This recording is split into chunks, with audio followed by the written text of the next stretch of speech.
Long ago, when these ancient Grecian temples were new, hemp was already old in the service of mankind. For thousands of years even then, this plant had been grown for cordage and coarse cloth in China and elsewhere in the East. For centuries prior to about 1850, all the ships that sailed the western seas were rigged with hempen rope and sails. For the sailor, no less than the hangman, hemp was indispensable.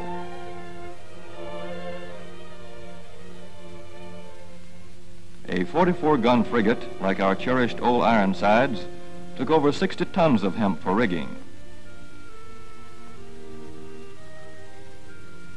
Including an anchor cable 25 inches in circumference.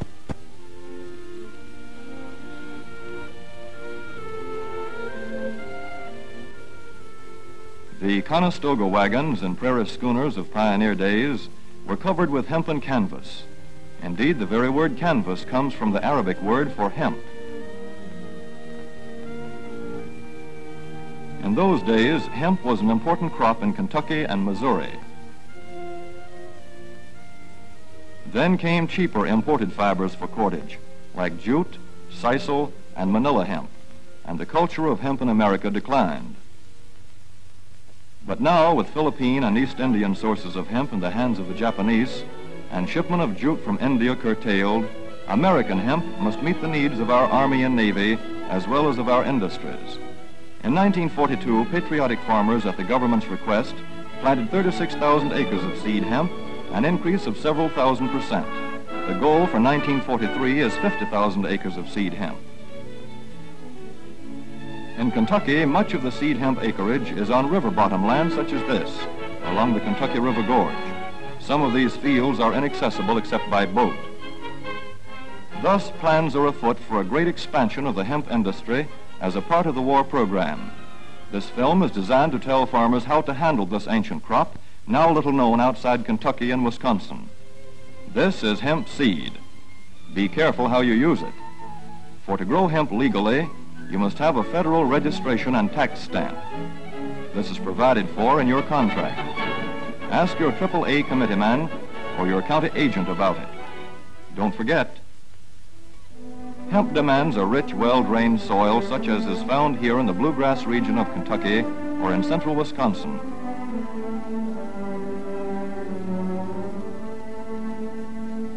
It must be loose and rich in organic matter. Poor soils won't do.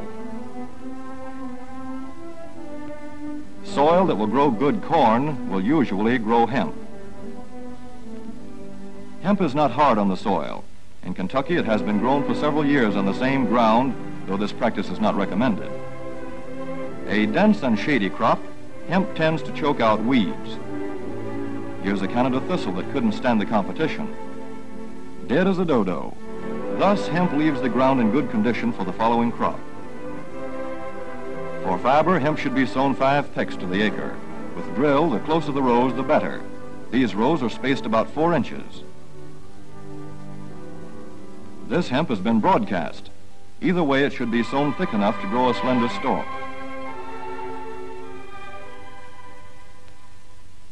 Here's an ideal stand. The right height to be harvested easily, thick enough to grow slender stalks that are easy to cut and process.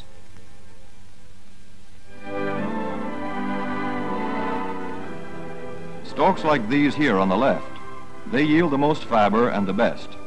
Those on the right are too coarse and woody.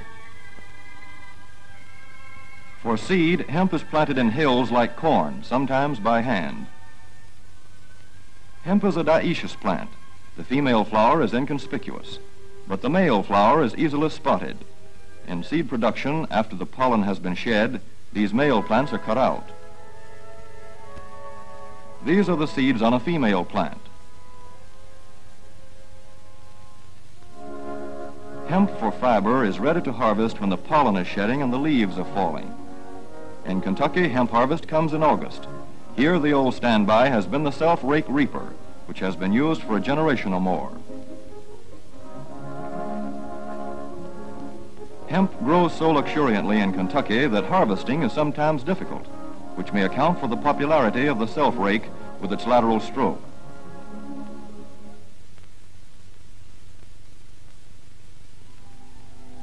A modified rice binder has been used to some extent. This machine works well in average hemp.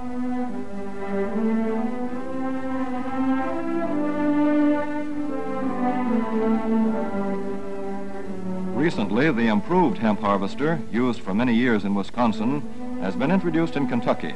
This machine spreads the hemp in a continuous swath. It is a far cry from this fast and efficient modern harvester to the Armstrong model of yore. But here's one kind of harvester, at least, that doesn't stall in the heaviest hemp. In Kentucky, hand cutting is practiced in opening fields for the machines.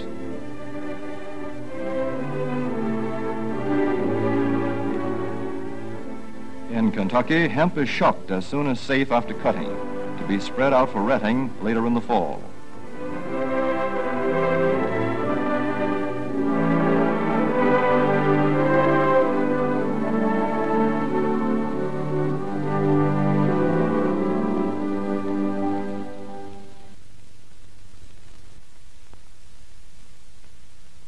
In Wisconsin, hemp is harvested in September. Here, the hemp harvester with automatic spreader is standard equipment. Note how smoothly the rotating apron lays the swath preparatory to retting. Here it is a common and essential practice to leave headlands around hemp fields. These strips may be planted to other crops, preferably small grain. Thus, the harvester has room to make its first round without preparatory hand cutting. Here the machine is running over corn stubble. When the cutter bar is much shorter than the hemp is tall, overlapping occurs. Not so good for retting. The standard cut is 8 to 9 feet. The length of time hemp is left on the ground to ret depends on the weather. The swaths must be turned to get a uniform ret.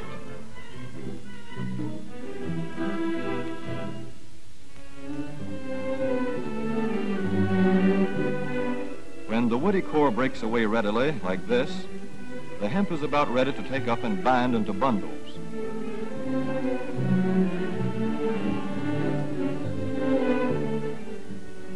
Well-retted hemp is light to dark gray. The fiber tends to pull away from the stalk. The presence of stalks in the bowstring stage indicates that retting is well underway.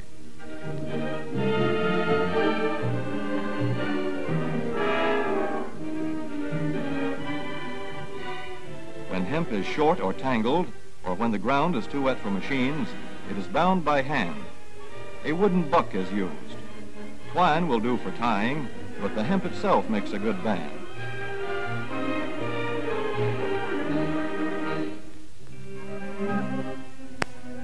When conditions are favorable, the pickup binder is commonly used. The swaths should lie smooth and even with stalks parallel. The picker won't work well in tangled hemp.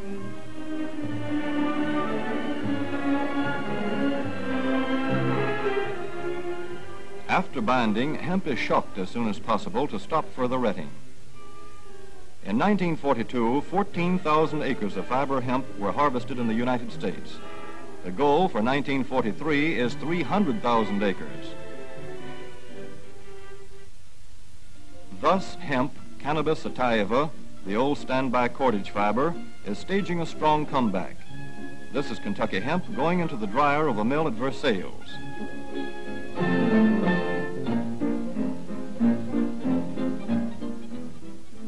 In the old days, breaking was done by hand, one of the hardest jobs known to man.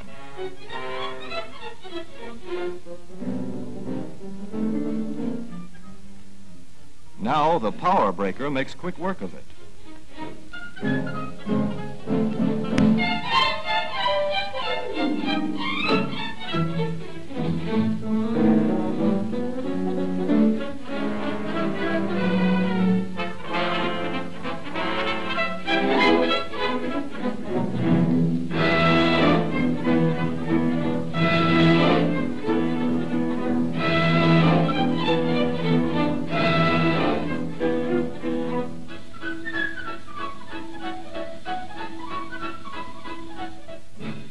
Spinning American hemp into rope yarn or twine in the old Kentucky River Mill at Frankfort, Kentucky. Another pioneer plant that has been making cordage for more than a century.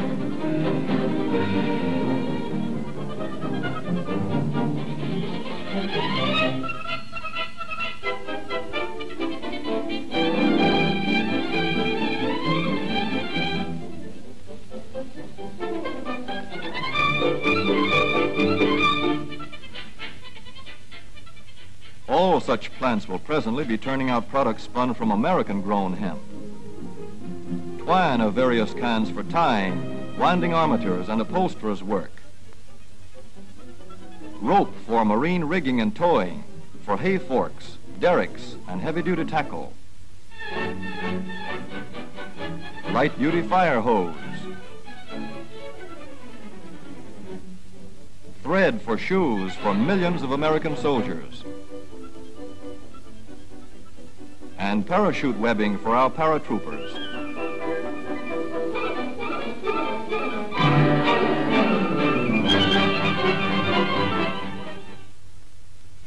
As for the United States Navy, every battleship requires 34,000 feet of rope, and other craft accordingly.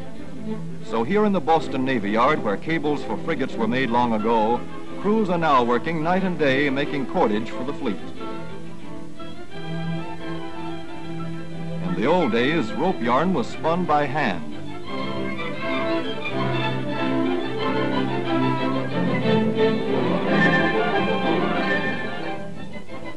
Today, even the rope walk is mechanized. 160 fathoms to go.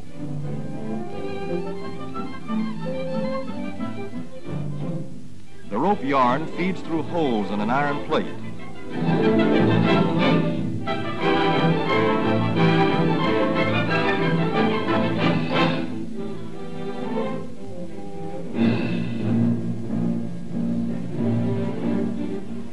This is Manila hemp from the Navy's rapidly dwindling reserve. When that is gone, American hemp will go on duty again. Hemp for mooring ships, hemp for tow lines.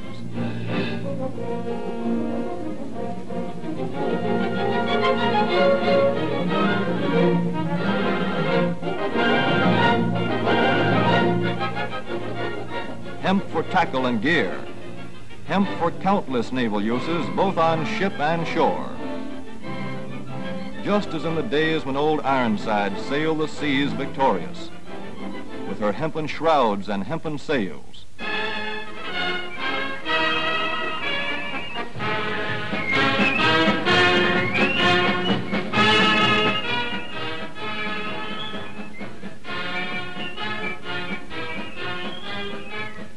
Hemp for Victory.